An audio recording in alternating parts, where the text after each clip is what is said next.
Sierra de Jardines, con Alberto Garín y Guillermo Cuadrado.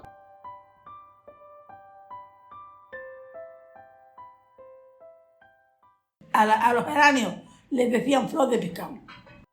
La gente en Barra Negra y en los balcones y aquí en todos sitios lo que tenía eran muchos geranios, pero la flor de pescado, no la clase de variedad de geranios que hay ahora. Los geranios que hay colorados, que no son colorados vivos, son colorados de toda la vida. La historia de la jardinería es una historia que suele escribirse en masculino.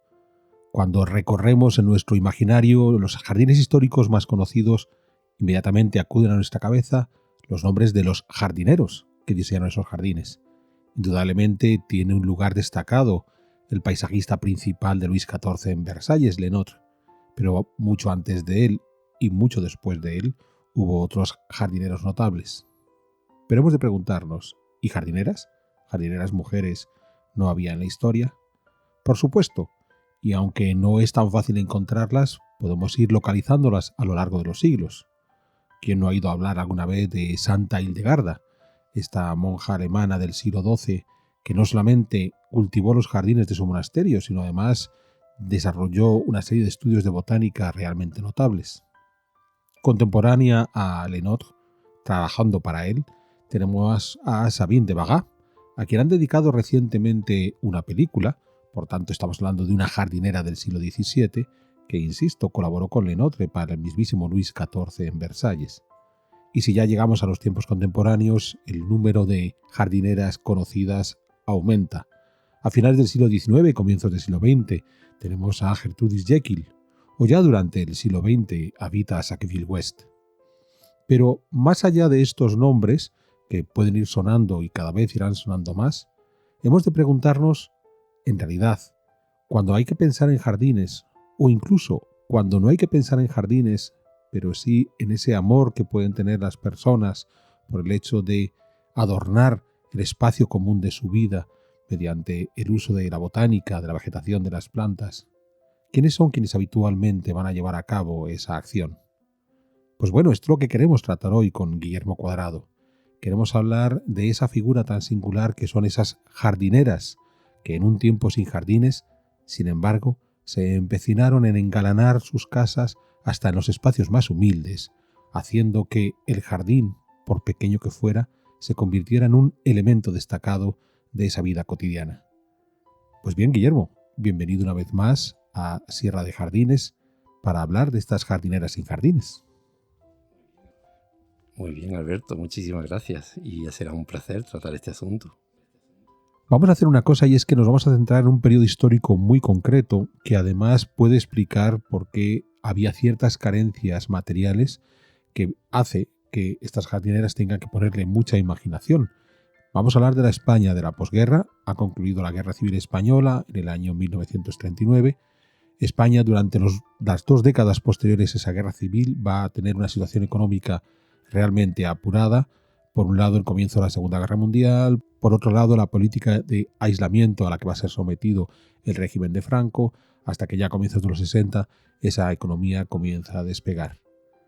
En esos tiempos en los que quizás un jardín pareciera una de las cosas menos importantes a tener en cuenta en la casa de la mayor parte de esta sociedad española que vive en una depresión económica, ¿había sitio para los jardines? Exactamente, para los jardines no había sitio. Era muy difícil que para un jardín hubiese sitio en una situación tan difícil y tan dura en las casas y en las familias. Ni siquiera algunos de los jardines, de los tantos jardines que había, consiguieron sobrevivir a este periodo y estamos seguros de que muchísimos de ellos se perdieron por falta de cuidado. La jardinería quedó en una élite aristocrática muy concreta, que en unos casos intentaban preservar un legado patrimonial familiar, cualquiera de los que contaban con ya de anterior con palacetes o con casas señoriales ajardinadas y que el régimen le estaba permitiendo poder continuar con ellas y poder desarrollar su habitual labor de conservación. Pero lo más normal es que los jardines fueran como ese último elemento de necesidad vital, pues lo más normal es que llegaran incluso a desaparecer. No, tendríamos que vivir 2 décadas largas, 3 décadas largas, para que la población empezara a disfrutar de jardines, ¿no? Esos primeros jardines en plazas de pueblo, en espacios públicos, a partir ya de la llegada de la democracia y de las constituciones de los ayuntamientos. Y luego quizás también la suerte que tenían algunas zonas turísticas, que por la gracia del turismo a partir de los 60, pues también disfrutaron de una especial rehabilitación y ajardinamiento de espacios, paseos marítimos, o incluso de ver desde las vallas o desde los vallados o desde determinadas situaciones, ver los jardines turísticos de muchos hoteles y de muchos resorts que ya se estaban preparando para recibir el incesante turismo y el creciente turismo de playa que tenemos en nuestro país. Esto es muy llamativo porque, en efecto, vinculado a ese turismo va a haber una serie de jardines históricos que van a tener cierto realce por la presencia de estos visitantes. Nos puede venir rápidamente a la cabeza ejemplos como el del Parque Güell en Barcelona o la Alhambra de Granada, pero en paralelo podemos pensar que quizás uno de los jardines más notables que tenemos hasta la actualidad, que es el del Retiro, en ese tiempo incluso se llegó a habilitar el cruce de vehículos al interior del jardín, considerando que en un momento dado se podía haber llegado a urbanizar por completo ese jardín. Determinadas necesidades se habían puesto en tal necesidad, vuelvo a repetir, de desarrollo, que el jardín, que no tenía nada que ver con, en principio, con cuestiones de progreso, de avance o de mejora de vida, pues no solamente no se estaban cuidando y estaban desapareciendo, sino que además no estaba en la mente. O sea, no estaba en la mente tener un jardín, lo que estaba en la mente es ver cómo se iban superando periodos con determinados progresos que se sabían que iban llegando lentamente, que se sabían que existían y que se querían tener aquí. Y entre ellos estaba el progresar urbanísticamente para el tráfico, para el tener un vehículo, para cada vez más tener más coches, para que la gente pudiera tener más autonomía y se pudiese desarrollar actividades más de tipo económico. Pero no vamos a hablar ni de estos jardines que van a recuperarse o van a tener cierto realce por el turismo, ni vamos a hablar tampoco de esos jardines aristocráticos que gracias a la solvencia de sus propietarios pudieron seguir adelante.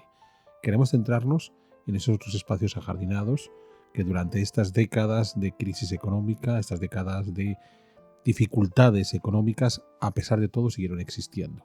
¿Dónde se encontraban esos jardines?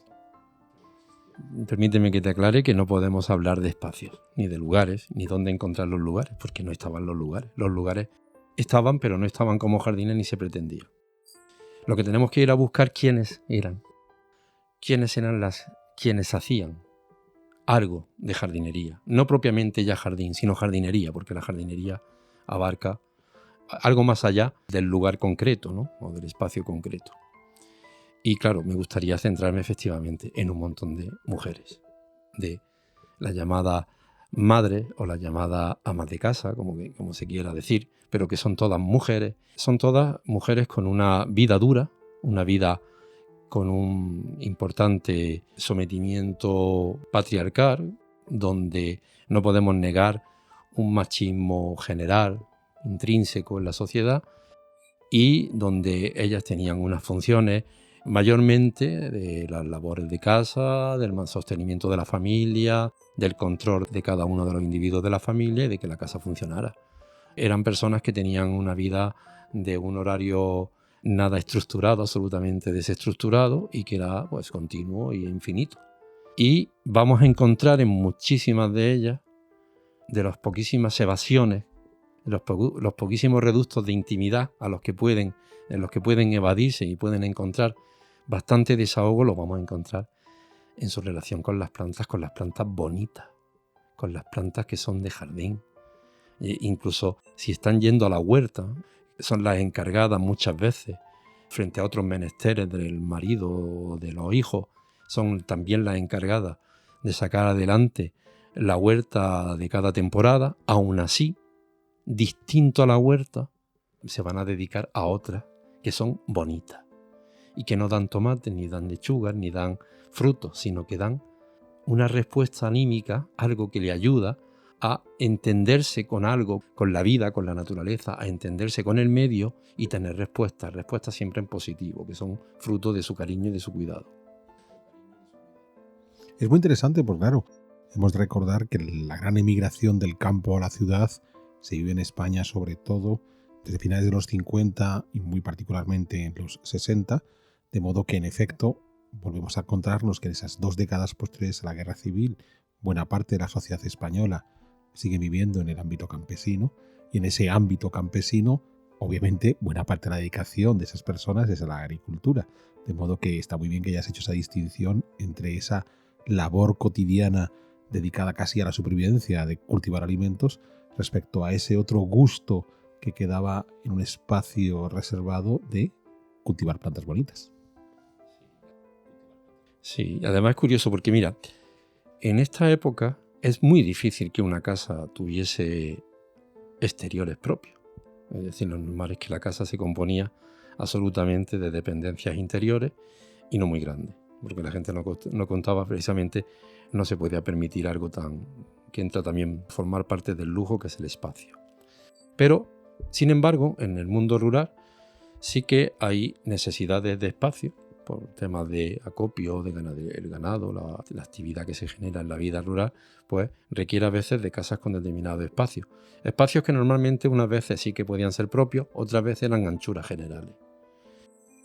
Curiosamente, cuando Irida empieza a hacer estos pueblos de colonización por distintos lugares de España, el tipo de estructura que hace es pensando en que estas familias necesitan una zona de vivienda interior, donde estarían las dependencias interiores, cocina, dormitorios, baños, y entienden que, dado que los colonos de estos pueblos iban a ser preferentemente del sector agrario o del sector primario, y en algunos casos también del sector ganadero, las casas tendrían lo mínimo en cuanto a dependencia interior y lo máximo posible en cuanto a lo que se solía llamar, lo que normalmente es un patio, pero que entonces se llamarían algo así como corrales o anchuras.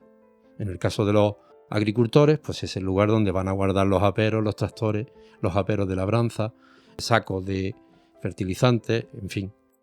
Y en el caso de los ganaderos, incluso, pues en el caso de un pastor, pues va a meter el rebaño, va a guardar las ovejas, van a tener animales, va a haber un corral de gallinas para los huevos, va a haber a lo mejor una zona para incluso tener unas cochineras donde tener los cerdos, y para facilitar también un poco lo que solía ser esa economía poco autárquica que se tiene de tener resuelto todas las necesidades en cuanto a alimentación. Al final estos espacios, lo que quiero decir es que son espacios finalmente muy masculinos. O sea, se acaba masculinizando todo el área, porque es para el tractor, o el rebaño, o la gallina, o tener unos sacos, o tener unos aperos de labranza. O sea que estos patios nunca han podido servir de jardín, nada más lejos que intentar tener en ellos un jardín.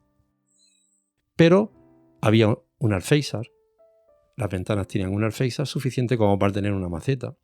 Las macetas, por supuesto, han existido y no han dejado de existir. Era bastante probable o era fácil conseguir tiestos en mercados o incluso en algún alfarero cercano que te los podía hacer, y siempre han tenido, eso sí, reconozco que siempre han tenido un coste más o menos asequible, han sido posibles. Pero bueno, había otras soluciones, había muchas maneras de tener una planta. Yo tengo casos muy cercanos, familiares, personales, bueno, podría hablar de mi propia madre, igual que muchísimos de los que nos estén escuchando, en los que la planta bonita tenía que ir completamente marginal, tenía que buscársele ese sitio donde nunca pisaba nadie, ese lugar donde nunca se colocaba nada, ese espacio donde nunca, y una vez que observaba que ese espacio nadie pisaba, nadie estaba ahí, posiblemente empezaban ya a intentaban tener algo que les diera una cierta alegría. Entonces se intercambiaba con muchísima facilidad, pues desde las raíces de un lilo, que era una planta muy probable, a esquejes de rosas, por supuesto, que era una de las más preferidas, y cómo no, en las zonas donde el clima lo permite, los famosos geranios. El geranio que esqueja tan fácilmente y es tan florífero, sobre todo en zonas del sur de España, que con bastante probabilidad estas iban a poder estar. Y bueno, por supuesto, se iban a sumar muchas más. Incluso hasta el punto de que la planta supone no solamente una evasión personal, sino una gran relación social con respecto a vecinas y amigas. Son las plantas un motivo, entre otros, igual que lo podía ser la costura, el bordado, otro tipo de cosas, pero en la planta además con muchísima más libertad, sin tanto condicionante como la primorosidad de un bordado, la primorosidad de haber hecho una costura. En la planta cada una la cuida como puede. Es verdad que todas al final intentan sacar la más florífera o la más bonita, e incluso aun teniendo la misma, como cuando se sabía que la tenía mucho más con las flores más bonitas, aún así le pedía otra vez un esqueje. No quiero la tuya. Todo esto me viene a la cabeza porque lo he vivido. Pero esta sería un poco la situación de esta jardinería. Tendría que decir que a veces el término arriate, que es ese espacio que encontramos en muchos patios para colocar plantas, un espacio destinado a las plantas ornamentales o de jardín, el arriate viene como de arriar, es decir, de lanzar hacia los extremos, hacia lugares ya, hacia lo que es la marginalidad del espacio, que son ya a contramuro, lanzar allí estas plantas, que no valen para nada, porque muchas han tenido que sufrir a una parte masculina, preguntando que ¿y esto para qué sirve? ¿Y esto no da nada? ¿Y esto para qué? ¿No? Aunque luego, en el fondo, también hay que reconocer que algunas personas ya a determinadas edades acababan reconociendo que fueron la alegría, una parte de la alegría de la casa. Es muy llamativo porque te estoy escuchando y en efecto veo en mi infancia, ya no solamente en este pueblo de Segovia en el que estamos grabando este programa, estamos grabando en una casa que en el pasado fue un pajar frente a un patio que en el pasado fue un corral, sino incluso en el propio Madrid, y creo que la figura del alféizar de la ventana es clave como el espacio donde inevitablemente nuestras madres colocaban sus macetas y ponían sus plantas. Es posible que yo no tuviera conciencia de esa casi competición que podía existir entre ellas por ver quién tenía el geranio más hermoso, o la mirada crítica que podían tener algunas de las madres hacia aquella otra vecina que dejaba morir sus macetas y se convertían en unos contenedores de tierra seca sin nada, y entonces se ganaban el rechazo de los demás diciendo ni siquiera he sido capaz de cuidar bien el jardín. Pero mientras te escucho me estoy preguntando, ¿esto significa que entre ellas había un compartir experiencias, había una forma de hacer llegar conocimientos, en muchos casos empíricos, para que aquello mejorase? Había un crecimiento en las habilidades, por supuesto que sí, son jardineras. Muchas de ellas van a ser jardineras sin saberlo. Van a ser capaces, posiblemente no van a saber el nombre botánico de ninguna, pero van a ser capaces de no solamente coleccionar, que va a ser una de las grandes motivaciones, coleccionar, es decir, esta no la tengo, esta no la tengo, esta no la tengo, y así hasta el infinito que las pudiera llevar, sino que además van a entender muy bien, a partir de unas con la otra y la siguiente, van a entender los cuidados. Van a sacar sensibilidad en la forma, desde la estructura, desde la fisionomía y las características, van a aprender cuáles son las que van a tener que ir a la sombra, las que van a tener que tener mucho sol, las que necesitan más cambios de maceta, de tierra, las que van a tener que tener un proceso de abonado más continuo, las que necesitan menos abonado y por supuesto el control del agua. Y van a aprender a regar muy bien, cosa que ahora es bastante difícil encontrar gente con conciencia para regar como la conciencia que tenían ellas. Y además de la conciencia, lo mejor de todo es que van a encontrar siempre el tiempo justo y necesario para que no les faltara nada. Van a conseguir alcanzar siempre a llegar antes de que la planta pudiera ir para atrás, pudiera sufrir una regresión o estropearse, exceptuando los casos, como bien has dicho, de aquellas que no llegaron o no pudieron ser capaces. Pero por otro lado hubo muchas. Quiero añadir una cosa con respecto a antes que hablábamos de las tipologías de las casas. Cuando uno va por muchos pueblos de España y ve que hay un montón de casas que tienen delante unos jardincillos, yo en su momento estuve observando, y por otras experiencias que he tenido profesionales de otro ámbito, he ido observando cómo muchos pueblos en los que vemos que las casas, viejas casas, tienen por delante jardincillos. Son casas que están en calles muy anchas, que eran calles con anchuras destinadas al paso de ganado. Anchuras que se hacían cuando había carros y sobre todo cuando pasaban rebaños y se conservaban por lo que solían ser las medidas típicas de cañada o de cordeles, pero sobre todo también porque los rebaños llegaban a los pueblos, tenían que entrar hasta dentro del pueblo y hasta la casa de cada pastor. Con el tiempo, los ganados dejan de entrar, cada vez van quedando fuera, por una situación casi de inercia social, los rebaños entran menos, cambian el tipo de vehículo y entra el coche. entra el coche y el coche solo necesita un espacio mucho menor para hacer la vía de doble sentido. Y aparecen unos espacios marginales en las puertas de las casas que no tardarán en colonizar ellas. Rápidamente ahí van a encontrar un lugar perfecto para plantar no solo ya macetas, sino directamente en la tierra algunas mayores, lo que solemos llamar arbustivas, los primeros arbolillos, hasta dar lugar a una tipología de casa que vamos a ver muchísimo, que tienen un jardín por delante y luego un patio por atrás. Y ese jardín de adelante, a partir de una época, ya digo que posiblemente a partir de que sucede estos cambios en los usos de las vías, se van a convertir en jardincillos. Unas veces con estructura pensada, con estructura organizada, una acerita que cruza hacia la puerta y otra que puede hacer una acera en cruz, o simplemente una suerte de componer las plantas de tal manera que la casa quede bonita y quede adornada, pero sobre todo salir cada mañana, salir a la puerta, hacerlo para regar las plantas y para tener además ese contacto con la calle, con el pueblo y con la ciudad. Estos jardincillos que hoy podemos observar y que incluso podría entrar dentro de una tipología de vivienda muy habitual también, hoy día, porque hoy seguimos construyendo con ese jardín por delante en muchas urbanizaciones y un patio o jardín atrás, podría venir de este proceso. Y ahí ellas fueron verdaderamente jardineras. No a lo mejor desde el punto de vista de la organización espacial, pero sí desde un buen cuidado y una gran habilidad para tenerlas, combinarlas y además desarrollar sobre todo un carácter en estas mujeres, es decir, poder evadirse, poder escapar de determinadas situaciones de vida. Es curioso porque, claro, esta situación que estamos comentando en un contexto histórico muy particular, que es la España de la posguerra, con unas condicionantes económicas de depresión notables, que nos pueden explicar por qué había que utilizar al máximo todo el espacio productivo y por tanto solo en esos rincones marginales podía llegar la jardinería.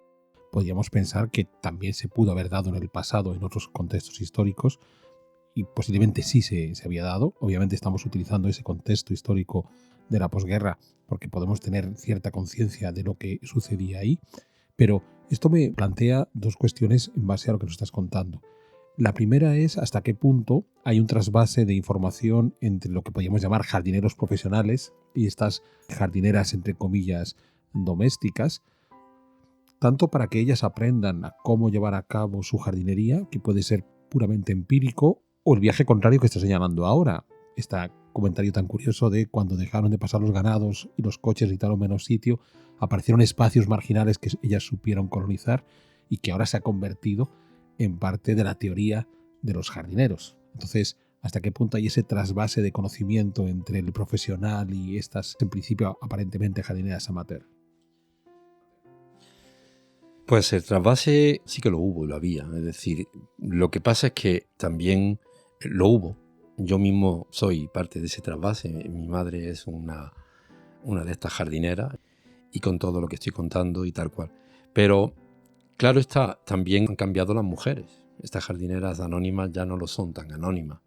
Entonces, el trasvase yo estoy seguro que lo hubo de madre a hijos posiblemente, pero también lo hubo porque eran trasvases de una, como otros trasvases, como otros conocimientos que había en la ruralidad. Es decir, que uno aprendía, no sé, a veces no sabemos explicar cómo hemos aprendido, yo qué sé, a cuidar una huerta. Pues es que lo hacía con mi tío, lo hacía con mi abuelo, iba con un vecino. ¿Cómo hemos aprendido a tratar a los animales? Pues no sé, los veía echar de comer, los veía tratarlos. Yo creo que sí que había ese trasvase, de esta misma forma que estoy explicando que ha habido muchos trasvases en la ruralidad.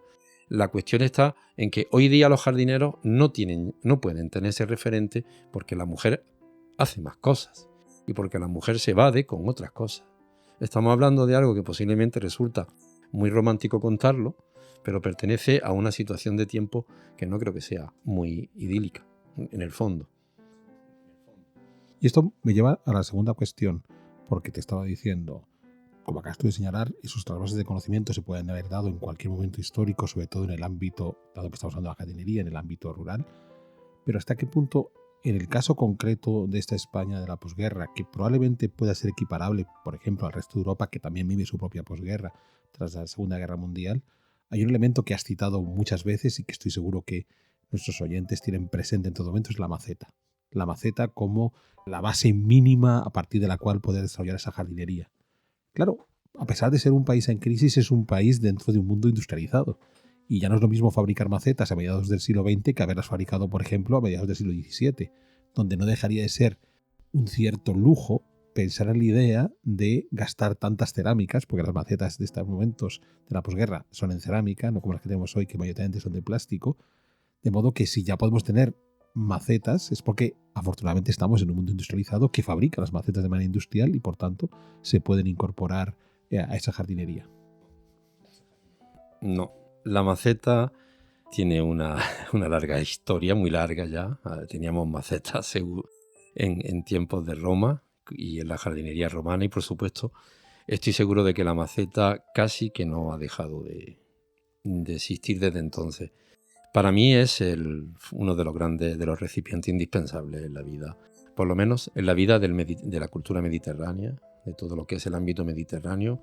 Vayámonos a Marruecos, vayámonos a Grecia, a Italia, por supuesto España. Y no creo que fuera cara. O sea, como he dicho antes, la maceta era asequible. La maceta es lo más fácil que hace cualquier alfarero, y alfarero había. Ahora es cuando no hay alfarero, ahora es cuando es cara, y ahora es cuando se está convirtiendo en un artículo digamos, no tan asequible ya para el jardín.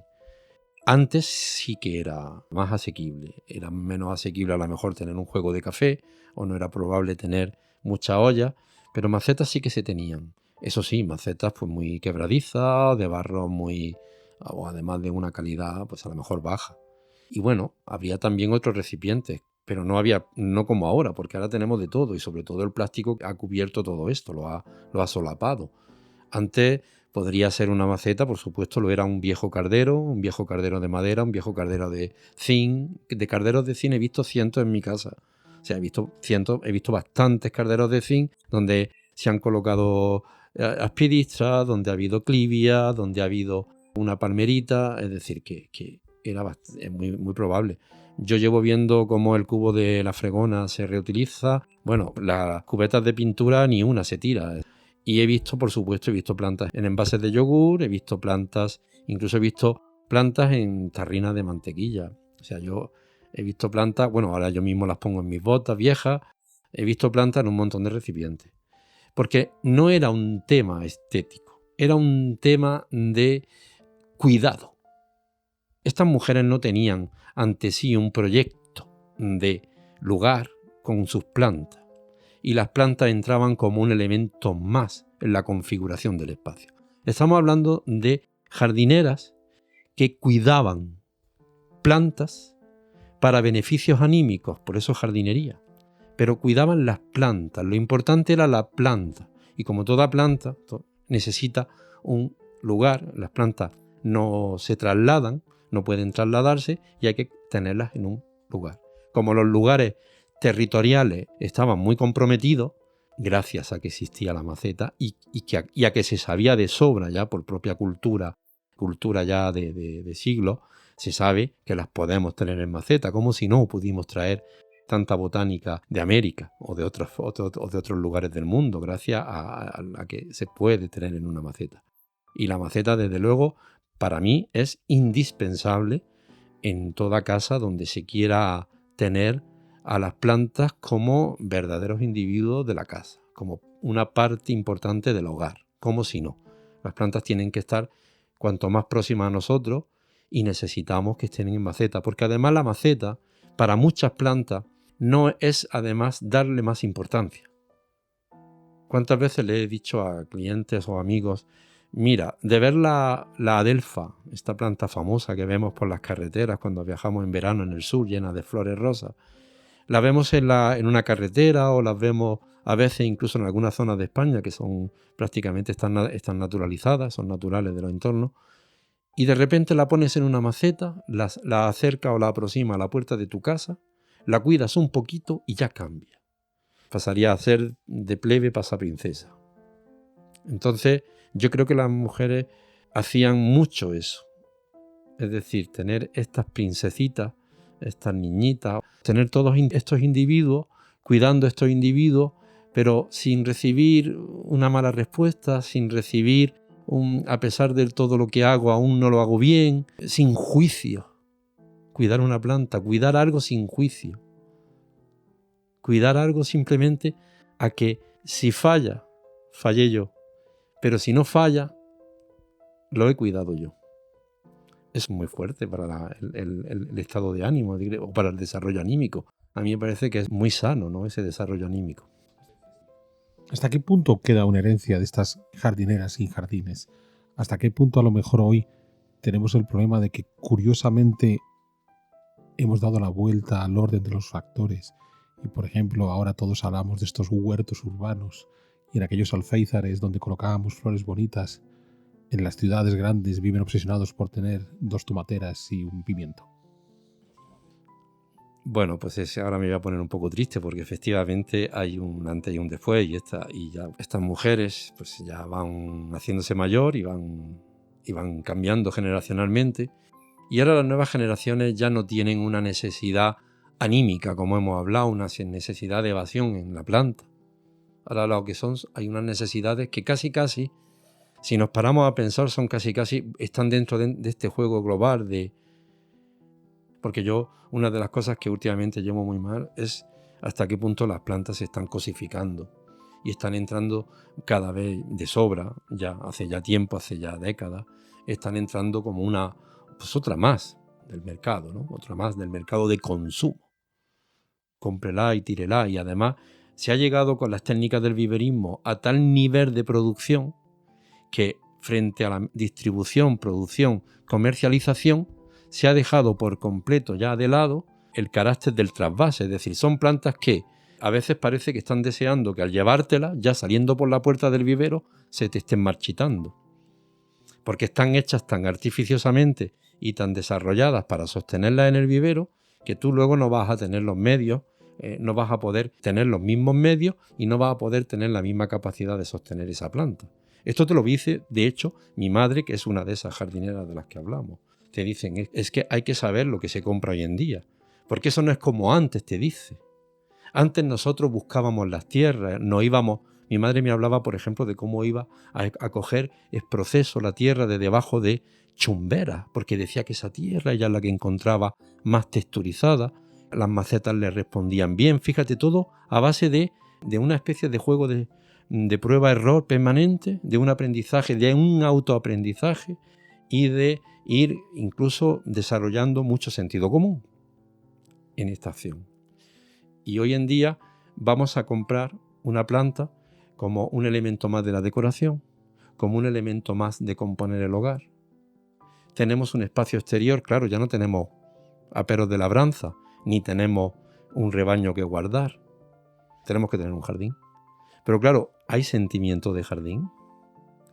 ¿Se entiende la necesidad del jardín? Como necesidad, seguro que vale para todos. Yo estoy seguro, como jardinero. Sé perfectamente que la necesidad del jardín es para todos los individuos de este planeta. Otra cosa es que uno sea consciente de su necesidad. Bueno, creo que se nos ha acabado el tiempo y esta reflexión final que nos has compartido resulta especialmente interesante. Habíamos comenzado tratando de reflexionar sobre esa figura de estas jardineras sin jardines, pero que a pesar de todo hacían jardinería, y nos has llevado hasta esta reflexión final de hasta qué punto es necesario entender el valor auténtico de la jardinería y no convertirla en un adorno, digamos, efímero, que sencillamente tiene que completar determinados periodos del año porque en ese momento es cuando hay que colocarlo. Efectivamente, tenemos que tener una conciencia mucho más relacionada con nuestra verdadera necesidad de las plantas y de si o no un jardín, según se cuente o no con el espacio o el lugar para ello. Pero que la planta siempre sea tratada como un individuo vivo con el que te vas a relacionar, al igual que lo haces con el perro o con el gato. Exactamente igual. De todas maneras, hoy en día ya no tenemos aquella jardinera anónima. Por suerte, por el devenir de los tiempos, tenemos jardineras muy buenas y profesionales. Pues muy bien, Guillermo, muchísimas gracias por todas estas reflexiones que nos has compartido hoy, habituados a que nuestros programas versen más sobre cuestiones históricas en las que repasamos cómo se organizaba la jardinería del pasado o cuando hemos profundizado en algunas variantes de las plantas. Creo que el programa de hoy ha sido aún más enriquecedor al hacernos enfrentarnos a la jardinería y sobre todo a las personas que fueron capaces de permitir que la jardinería sobreviviera incluso en los momentos más complicados. Y hasta aquí esta nueva edición de Sierra de Jardines, invitándoles a que nos acompañen en nuestros siguientes programas. Cuando vivía aquí en la casa de tu padre, del abuelo, ahí tenía jardín, ¿había jardín en algún sitio? Jardín no, pero yo ponía macetas. ¿Tú ponías macetas? Yo ¿Dónde ponía las...? tiestos de... Pero los tiestos, ¿cómo eran los tiestos? ¿Se compraban tiestos de barro en los mercados? No, ¿O dónde, cómo hacían los tiestos? En la tienda compraba, pero no, en una olla vieja, en un caldero viejo.